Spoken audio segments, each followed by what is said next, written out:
রাত্রিবেলা কী রান্না করবো? আবার কেন রান্না করবে? ওই তো পাশের বাড়িতে নিমন্ত্রণও করেছে, ওইখানে যাব খেতে। তোমার মাথাটা কি গেছে? সকালবেলায় তো আপনি ওনার সাথে ঝগড়া করলেন, আপনি আবার ওই বাড়িতে খেতে যাবেন? আরে বাবা, ওদের বাড়িতে তো ভালো মন্দ খাবার দাবার রান্না হচ্ছে, ওখানে খেতে যেতে হবে না? ঝগড়া করেছি ওইটা কি মনে রাখলে আর হয়? সকালবেলা তো গেলে আমি আবার ঝগড়া করব। আরে শোনো শোনো শোনো। হ্যাঁ বলুন।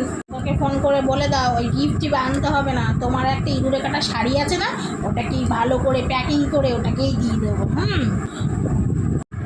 আর শোনো, একটা 3 থেকে টিফিন বাটি আছে না, ওটাকে ভালো করে মেজে রেখে দাও। ওটাকে আঁচলের তলায় করে নিয়ে যাবো, বুফে সিস্টেম করেছে খাবো। আর খাসির মাংস বানিয়েছে, ওটাকে নিয়ে যাবো, নিয়ে গেলে ওদের ভরে নিয়ে আসবো, অনেকটা বেশি করে নিয়ে আসবো, যাতে 3 দিন 4 দিন ধরে বসে খেতে পারি। ঠিক আছে? ঠিক আছে।